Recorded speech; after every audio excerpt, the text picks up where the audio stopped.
Meus irmãos, nesta manhã, graça e paz, né? Antes de tudo, graça e paz. Nesta manhã, eu queria dividir com vocês aqui uma parte da minha leitura e de ressaltar, na verdade, alguns tópicos, alguns momentos aqui da minha leitura que me conduziram a determinada reflexão. Então, nós vamos ver aqui. Eu estou lendo o livro de Esdras, Esdras 3. Então, a minha leitura aqui pegou de Esdras 3 e foi até o final, até Neemias, onde que eu vejo lá Neemias e até a reconstrução, o término da reconstrução do muro. Então vamos ver aqui, eu vou pegar o tópico e vai ser, parece que é extenso, mas vai ser bem, eu creio que dessa vez vai ser bem curtinho.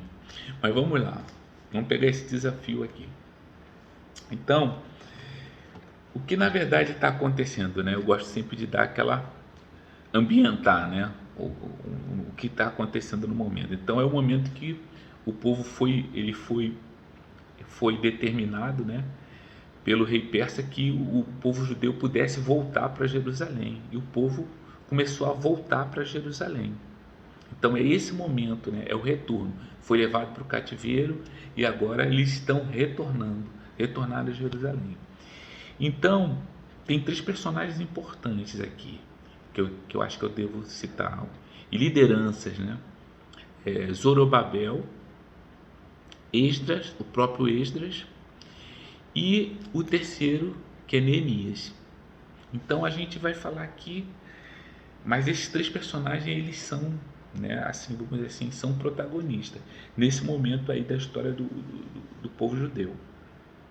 Então vamos começar aqui, né? A gente começa aqui na reconstrução do altar. Então, a primeira coisa que me chamou a atenção aqui, a reconstrução do altar, foi o seguinte: eu ressaltei aqui, quando chegou o sétimo mês, os israelitas já estavam em suas cidades. O povo reuniu como um só homem em Jerusalém. Isso me chamou a atenção quando diz assim: o povo se reuniu como um só homem em Jerusalém.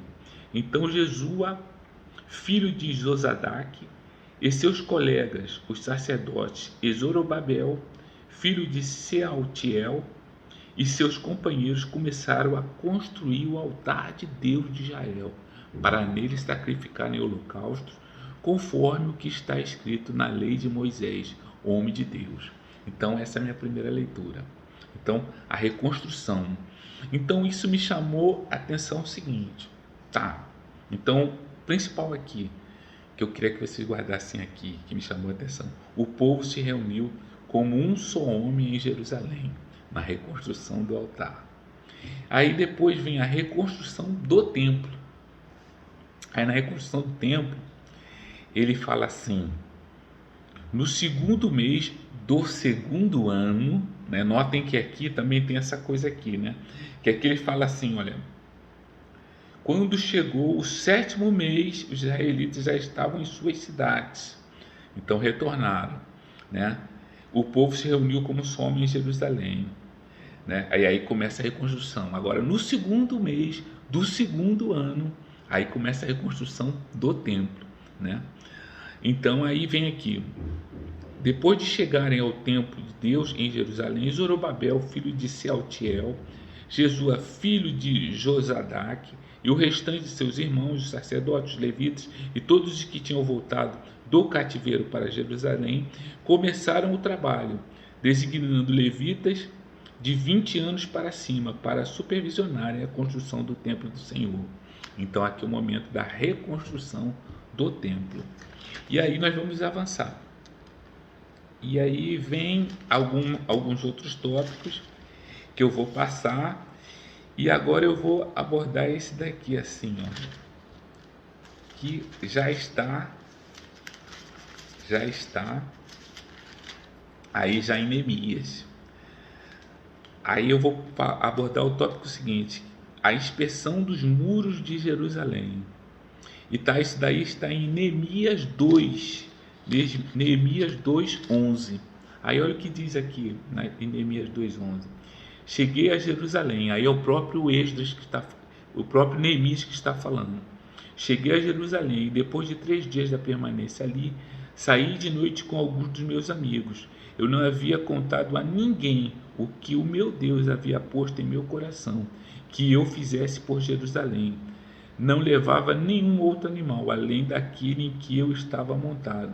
De noite saí pela porta do vale na direção da fonte do dragão e da porta do esterco, examinando o muro de Jerusalém, que havia sido derrubado, e as suas portas, que haviam sido destruídas pelo fogo. Então Neemias é o segundo momento, vamos dizer assim, num terceiro momento, ele vem com aquela ideia, né, de restaurar os muros.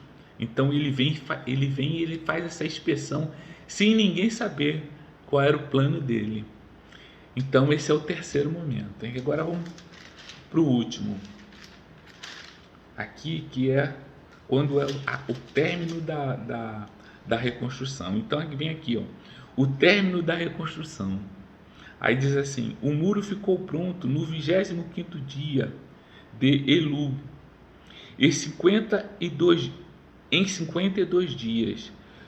Quando todos os nossos inimigos souberam disso, todas as nações vizinhas ficaram atemorizadas e com orgulho ferido, pois perceberam que essa obra havia sido executada com a ajuda de nosso Deus. Então Neemias falando aqui, né? E esse mês de Elu aqui está dizendo aqui, ó, aproximadamente agosto e setembro, tá? Então ele repara que tem uma cronologia aqui, né? A Bíblia, ela faz uma cronologia, ela faz questão de dizer quando que aconteceu, no primeiro ano, no segundo ano, no sétimo mês e tal. Então eu li isso aqui e tal, eu tive o start, né?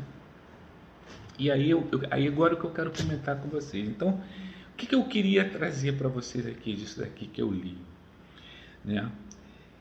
Me chamou primeiro a atenção, como eu já falei, o povo se reuniu como um só homem em Jerusalém. Aí eu fiquei pensando assim, poxa, isso realmente acontece com todos nós, né?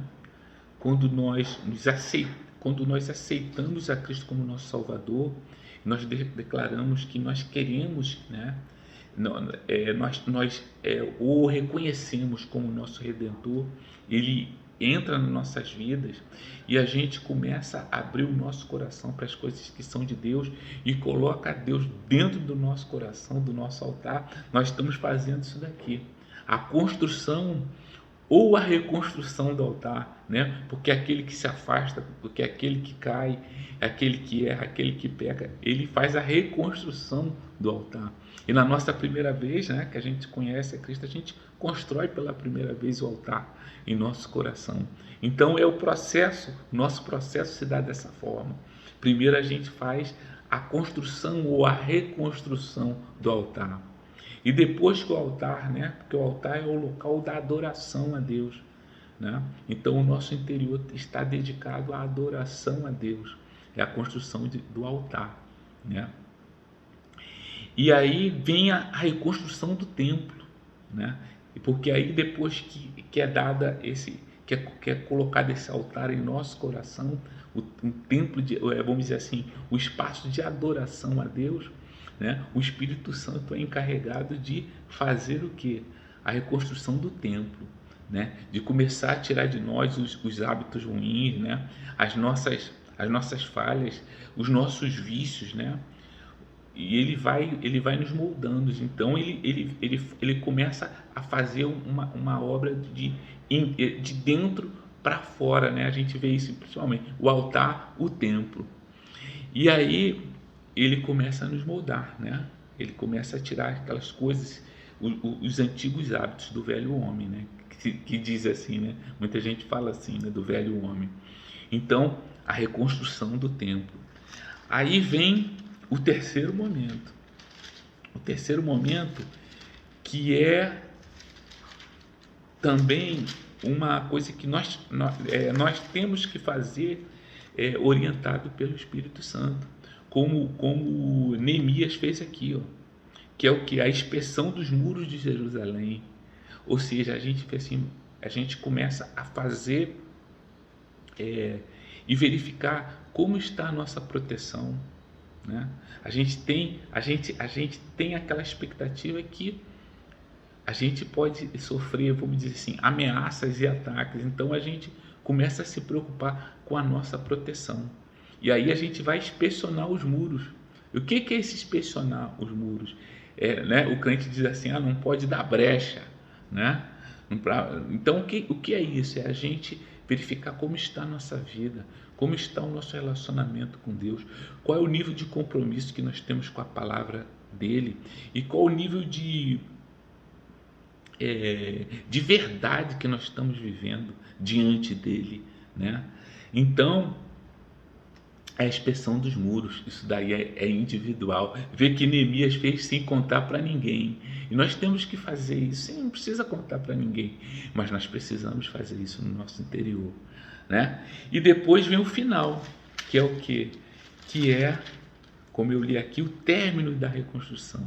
Então, quando tem um término da reconstrução, que a cidade está fortificada, que as pessoas começam a notar que realmente nós sofremos um processo de transformação e nós nos transformamos em mulheres, em homens melhores, em homens mais, vamos dizer assim, mais embasados, em homens com mais compromisso, em homens que em nossas atitudes nós estamos pregando o evangelho, né? Até quem está lá fora, né, reconhece que ali foi uma obra que foi feita por Deus, como diz aqui, ó.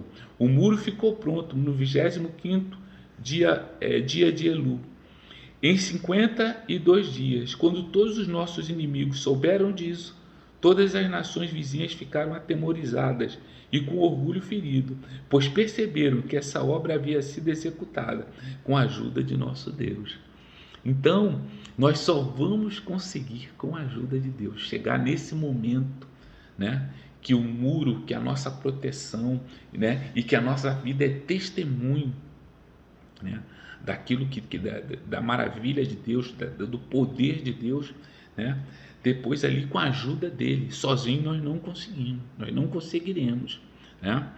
E eu queria acrescentar aqui o seguinte: apesar de a gente ter essa perfeita noção aqui de uma ordem cronológica e entender que a coisa acontece de dentro para fora, né? Começou do altar, o templo, o muro, né? Então foi de dentro para fora, né? Também acontece no nosso conosco, tá? Como diz lá, como um só homem, se reuniram em Jerusalém como um só homem.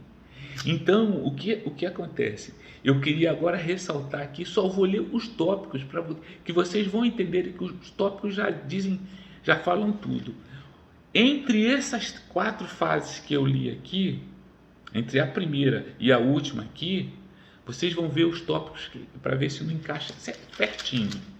Então eu comecei lá, né? Eu comecei lá lendo reconstrução do altar e fui até término da reconstrução dos muros. Agora veja bem o que está dizendo aqui. Reconstrução do altar, aí vem o tópico reconstrução do templo, né? Aí você vai ler oposição à obra. Precisa falar mais alguma coisa? Que depois que a gente se converte, que a gente começa a se mexer na direção de Deus, né? Que a gente coloca o altar no nosso coração e começa e o Espírito Santo começa a fazer a obra, que vai ter oposição espiritualmente, que você vai enfrentar oposição espiritual, que haverá uma batalha espiritual pela tua vida. Tá aqui, oposição à obra. Aí, ó, diz aqui, ó, oposição dos reinados de Xerxes e Artaxerxes. Então, aqui, tudo está dizendo aqui da oposição, da batalha espiritual, né? Aí vem aqui, ó, a carta de Tatenai a Dario. Então, aqui também, essa carta aqui é porque o mandatário local, mandatário regional, né? Ele manda uma carta falando para o rei, olha, eles estão reconstruindo, hein? Eles estão reconstruindo o templo, é informado, né? E aí, o que acontece? Mas só que Dario achou as determinações de Ciro, né? E viu que o rei Ciro tinha dado ordem, era a ordem do rei Ciro, E aí ele, ao contrário dele se opor, o que acontece? Ele aquece e ele toma toda a providência para que a obra seja concluída. Então eu vejo nessa parte aqui, né, vamos dizer assim, Deus determinou aquele homem, Ciro, deu todo o poder a Ciro, e Ciro determinou. Então quem é o grande mandatário aqui é Deus. Porque quando Deus determina no campo espiritual, né, que você reconheceu que o filho dele é o teu Salvador, ele é o verdadeiro Rei dos Reis, né? E ele determina, não, ali vai ser feita a obra como eu determinei. Ali vai ser colocado o meu altar e vai ser construído um templo, tá? Então vamos ver, a gente vai vendo aqui, ó, dedicação ao templo, né? Dedicação ao templo, o trabalho, e a gente buscar melhorar o nosso aprimoramento, né? A nossa busca, as nossas orações, né? Então aqui, ó, o louvor, né? Que a gente começa a louvar, a gente começa a cantar, tudo está aqui, ó. Aqui, ó, celebração da Páscoa. O que é a celebração da Páscoa, né? O que é celebrar, né?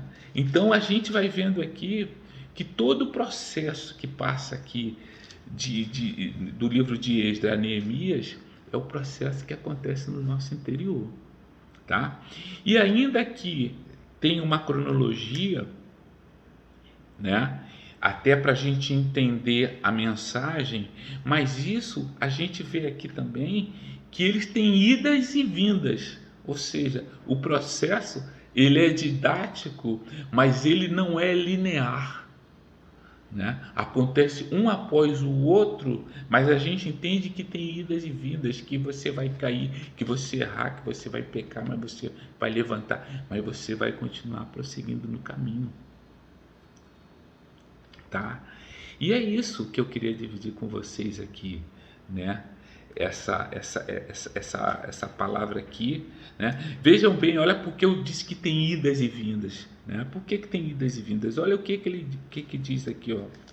Por exemplo, o Esdras, ele vai para Jerusalém e ele vai com uma missão definida. Ele vai ver como estão as coisas lá em Jerusalém. E ele se entristece. Olha por que ele se entristece. Porque depois de tudo isso que aconteceu, né? Ele se entristece porque ele começa a identificar e a entender que o povo se corrompeu novamente. Tá entendendo? Mesmo depois de tudo isso aqui, ó, depois de todo esse trabalho, deles ter passado Babilônia e tal, e tal, e tal, Esdras vai lá e ele verifica, olha, que o povo se corrompeu novamente. Aqui, ó, tá aqui, ó, Esdras 9, ó, oração de Esdras. Depois foram feitas essas coisas, os líderes vieram dizer: o povo de Israel, inclusive os sacerdotes e os levitas, não se mantiveram separados dos povos vizinhos de suas práticas repugnantes, como a dos cananeus, dos hititas, dos ferezeus, dos jebuseus, dos amonitas, dos moabitas, dos egípcios, dos amorreus. Eles e seus filhos se casaram com mulheres daqueles povos e com eles misturaram a descendência santa. E os líderes e os oficiais estão à frente nessa atitude infiel. Então vê que tem idas e vindas de cair e levantar, né? Então dessa forma aqui, tudo isso acontece comigo e pode acontecer com você, irá acontecer com você nesse processo após a tua conversão, para você aceitar Cristo como teu Salvador, né? E é interessante que eu tive uma conversa com uma irmã minha em Cristo, né? E nós conversamos isso e realmente agora me vem a lembrança, né? Que às vezes as pessoas que podem estar aí do outro lado assistindo esse vídeo podem pensar assim: poxa, esse homem ele tem um compromisso com Deus. Não, eu tenho um compromisso com Deus de pregar o Evangelho, mas isso não me faz nem um centímetro melhor que você. Eu sou tão pecador, tão falho quanto você. Eu sou tão suscetível ao pecado quanto você. Eu não sou melhor que ninguém. Aliás, o que me define mais e que eu gosto de dizer, e às vezes as pessoas até, vamos dizer assim, pode achar um pouco forte, mas é uma palavra que está lá, se eu não me engano, em 2 Pedro, 2 Pedro 22. 2 Pedro 22, que diz mais ou menos assim: sou como um cão que retorna ao seu próprio vômito. Sou como uma porca que lavada, limpa, volta à lama. Isso é o que melhor me define, né? Então, o que acontece? Porque justamente para não parecer que quem está aqui falando e pregando o evangelho se encontra numa situação de superioridade espiritual com relação ao outro que está ouvindo. E não é nada disso, nós estamos no mesmo nível, exatamente no mesmo nível, tá? Exatamente no mesmo nível. É dessa forma que nós temos que entender e ter essa compreensão. Tá ok, meus irmãos? Então, eu acho que eu consegui abordar bastante coisa aqui, né? E trazer essa mensagem para vocês, tá? É uma reflexão, né? A minha ideia é abordar temas da Bíblia aqui, dividir com vocês e aguçar a curiosidade de vocês para que vocês leiam mais a Bíblia, né? E também eu não me coloco como assim como uma inteligência superior que as pessoas têm que pegar o que eu estou falando como verdade, mas se aguçar a tua curiosidade para que você pegue a Bíblia e leia e medite, aí o objetivo foi alcançado. Tá ok? Graça e paz.